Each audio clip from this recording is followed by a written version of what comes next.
Nico, UFC Stockholm. This is the first time you're going to be fighting for the UFC in Stockholm, correct? Correct. How does that feel? It is one dream come true.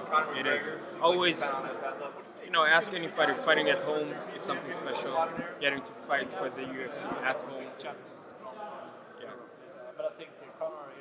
it will be special. Have you had a lot of friends and family asking you for tickets?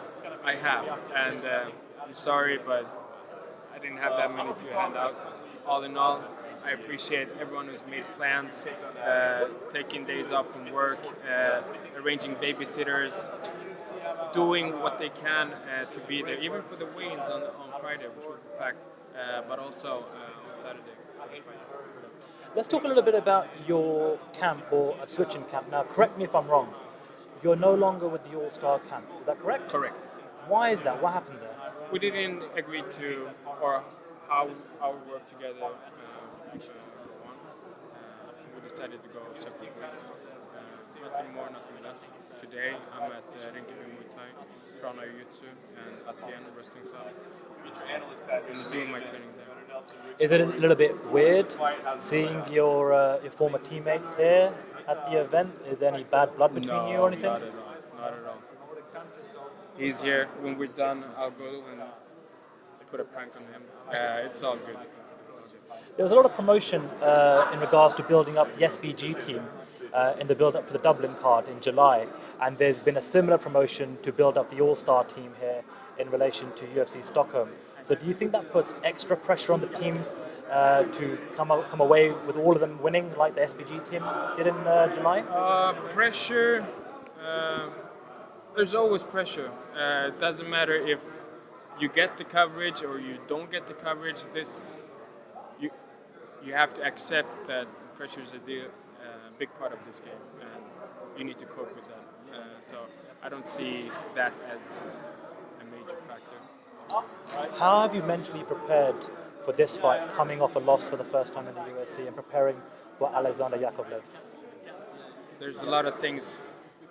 All in all, this is a winning business. But Pickett put it very well. I lost, I learned, I'm here, the better fighter from that experience. I know that I'm capable to do what is necessary to get the win. I know I have it in me, and it's a strength that I have. And all in all, it's about that evening. Nothing more. Nothing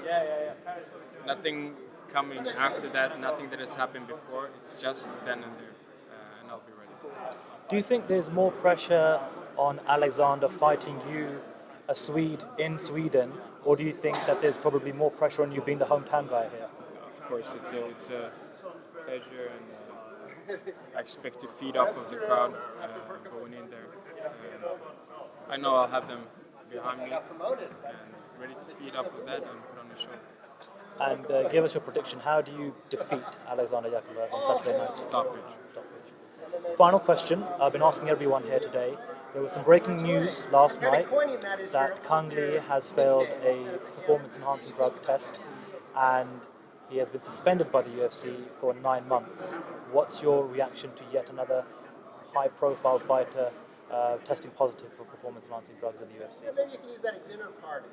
All in all, the UFC has a strict policy and a code of conduct that we need to follow. It's easy to understand the decisions that were made after, and that's basically all that. Do you think in general, though, there's a PED problem generally in MMA? We've seen a lot of high-profile fighters get caught this year, so there seems to be a lot of a bigger spotlight on that issue in MMA this year compared to previous years. The sport is growing. All professional sports has its battles. I don't see it any different than any other sport. All right, well, thank you very much for your time and good luck on Saturday night. Thank you.